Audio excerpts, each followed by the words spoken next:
Being the president of your 4-H club is an honor and a great responsibility.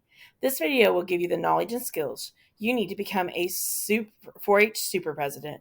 So let's get started. So there are many parts of a president's job. Some of a president's job includes talking with leaders and other officers to prepare for each meeting, telling the leader and vice president well in advance if you're not going to be at a meeting, conduct the business meeting according to parliamentary procedure and in a considerate and fair manner. You also need to help other officers carry out their jobs and give them credit for the jobs they do. Encourage everyone to participate in the meetings. Make sure everyone gets the chance to serve on a committee at some point during the year. And delegate and represent your club at other meetings and events. You also need to delegate responsibility rather than to try and do it all yourself, so club members feel more like an important part of the club. You want to attend as many 4-H meetings and activities as possible and be prompt and enthusiastic about them. And you want to set the rules of conduct, so being a role model, including speaking, behavior, clapping, etc. at the first meeting, and stick with them for the rest of the year.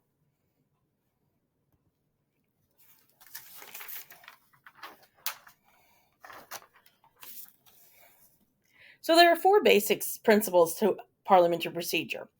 Justice and courtesy for all. This means that everyone gets a chance to speak their mind, give their opinion, make their voice heard. You also want to do one thing at a time. So you can only have one motion on the floor at any one time. And there is a rule and order to making changes to those motions or that motion. A majority rule. So if the vote doesn't go your way, it doesn't matter because a majority always rules. So whatever the majority is, rules. And you want to make sure you allow the minority to be heard. So even though the majority rules, we still want to make sure we have open up the floor for discussion, encourage our 4-H members to discuss things, think about what they're doing, and making sure that they feel like they have been heard, even if the vote does not go their way. All right. So talking about the use of the gavel. So one tap means find a seat, indicates members need to find a seat at the beginning to begin the meeting, signals the completion of a motion, announces adjournment. 2 taps of the gavel calls the meeting to order. 3 taps means all members rise.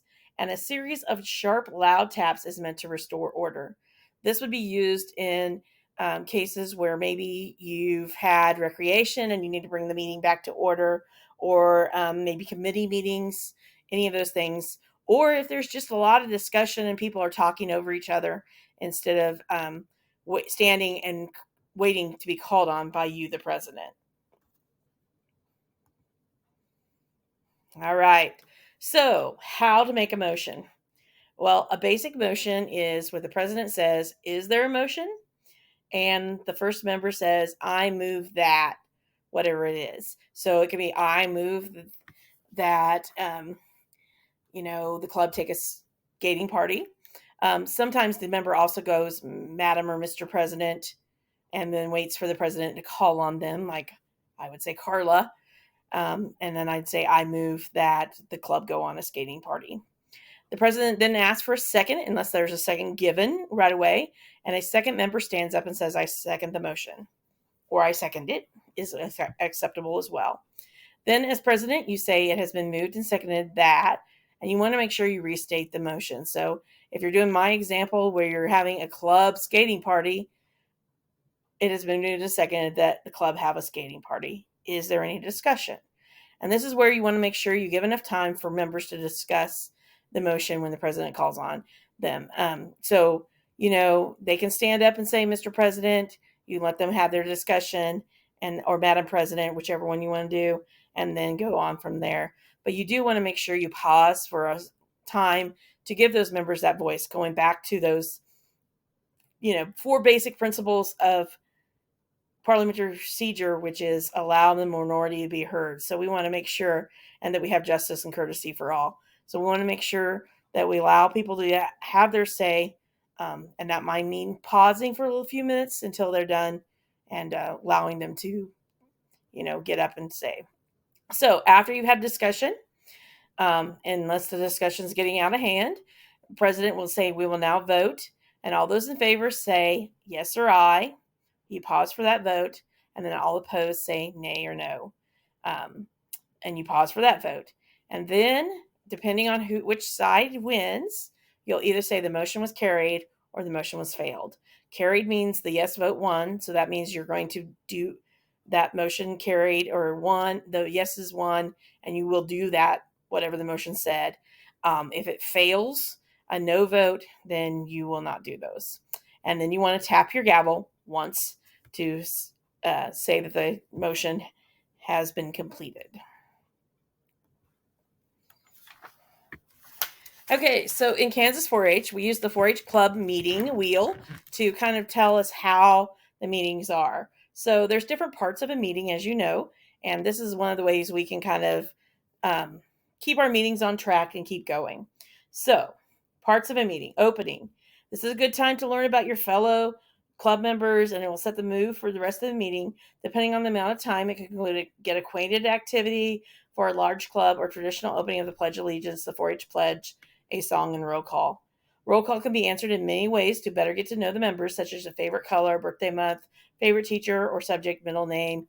You can get creative with the roll call. So this is what on our meeting wheel is called group building. And then you have a business section, or on our meeting wheel is the group decision making. You want this to be about 15 to 20 minutes.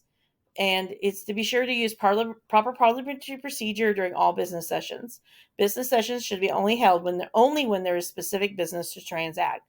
So you don't have to do this at every meeting, but if you have to decide on things, you need to do this. This allows more time for program part of the meeting. A good idea for a meeting where there isn't any specific business is to have leaders and parents take the role of the club officers to demonstrate parliamentary procedure in a fun manner.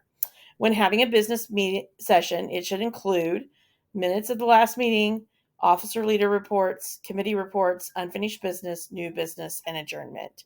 And it doesn't have to be in a certain order or anything like that. It just means you should do those at each business session. So that's for 15 to 20 minutes. Then we move on to your program, which is the educational program. And it says 40 to 60 minutes on the wheel. And on your officer book, it actually says 15 to 20. I would say that 25 at least.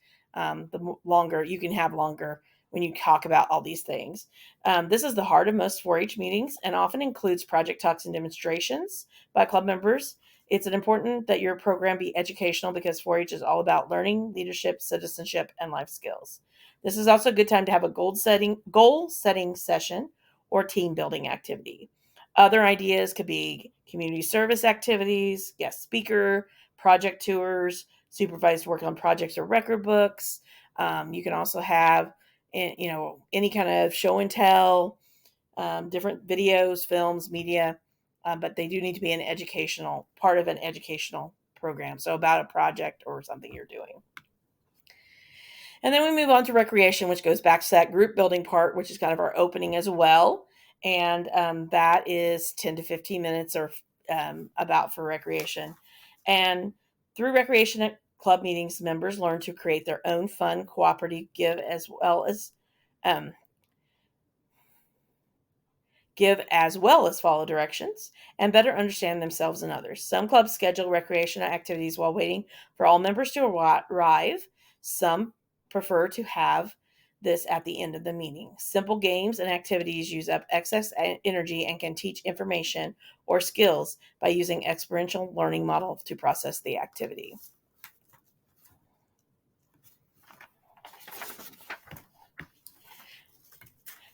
And then we didn't really talk about, I'm going to go back. We didn't really talk about refreshments, but this is another area that is going to depend heavily on your club. If your club meets after school, it might be better to begin with a snack. If your club meets on Saturday afternoon, it might be best to end with a snack following recreation. Some meetings may include a potluck meal. Others may not require any sort of refreshment. Be sure to assign refreshments evenly through the club, and do not depend exclusively on your club leader to provide the refreshments. Okay, so as president, it's important that you kind of know the lingo. So I've got some presidential phrases that I'm going to kind of let you know as you're going through the meeting. So the first one is call to order. So when you're president of your group, you will bang your gavel one time and you will say the meeting will come to order. That's how you call the meeting to order. And then blank will lead the pledges. So call on one of your club members to lead the pledges. You can pledge to the U.S. flag and the 4-H flag, or whatever your club tradition is. So for roll call, you want to say the secretary will please call the roll, and then the secretary will read off the names at that. Next, you'll have the reading and approval of minutes. So that is very easy to do. The secretary will read the minutes of the last meeting. You'll allow her to read or them to read those, her or him. And then are there any additions to corrections to the minutes? So if there are none, the minutes stand approved as read. If there were, the minutes will stand approved as corrected. You'll go on to correspondence, and this is just Mr. or Mrs. Secretary. Is there any correspondence? Treasurer's report will be the treasurer will present the treasurer's report. For officer reports, sometimes you can call on these depending on what they are. So like in our leadership team, we have an executive officer report, where they just read what the next minute program and minutes are basically what the next meeting is going to be. So you would ask, are there any other officers who'd like to report?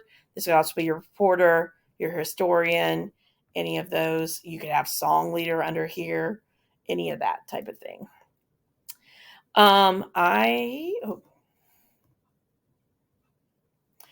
So moving on, the next part of the business meeting will be the committee report. So you will have, if you have a committee that you know are in a report, you can ask them for that certain committee, or you can just say, are there any committees committee reports?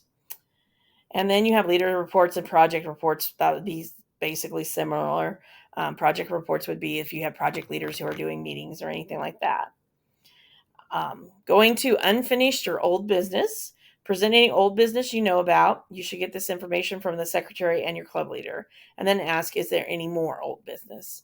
So most of the time, old business is something like a motion that you tabled at the last meeting that needs to be brought up, or that you've postponed from the last meeting. So secretaries should have that in their minutes, and they can help you out with that as well, or your leaders. After old business or unfinished business, you move on to new business. And this is where you present any new business you know about. Then ask, is there any more new business? So that would be with where clubs if the committee reports have things that you need to do, maybe you need to pay some bills, those things would all be under new business. And then after that, you can have announcements or different things like that sometimes, but the main thing is you go to adjournment. And to do this, you just say, do I have a motion to adjourn the meeting? Somebody will stand up and, I move to adjourn the meeting. Another person will second it. The club member will second it. You take a vote and you declare the meeting adjourned if the vote passed. The meeting is actually not adjourned until you say so, no matter if you have that vote or not. So there is no discussion on adjournment either. So you don't have to ask for, that's one of the only motions you don't have to ask for discussion on. All right. So another little thing to kind of talk about is how to vote. So to vote, you repeat the motion and call for a vote like we kind of talked about earlier. It has been moved and seconded to go on a field trip to the Kansas City Zoo. All those in favor say aye. Pause. Let them vote. All those opposed say nay. Pause again. Make sure they've all voted. And then the motion passed if yes, or did not pass or failed if no's. If you cannot tell, because maybe your ayes and nays are similar in, you can't tell whether they voted, which way they voted. you do need to take a counted vote. So that means raise your hand, stand up. You can get creative with how they vote too. I've had presidents who had raise your right foot, turn in a circle, pat your head, different things like that. So try to make it a little bit fun for that. Okay, so just a reminder that as president, you are a superhero, but you also need to lead by example. So you are in front of that group. All of our 4 H members and all of our parents and leaders are looking to you to lead that club.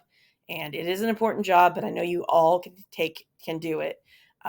Just, remember that you want to be enthusiastic, you want to be welcoming, you want to be inclusive, and you want to make sure that your club members can feel like they are getting the most out of the 4-H. Have some fun, and throughout the year, you'll do a great job, and I'm looking forward to hearing about it.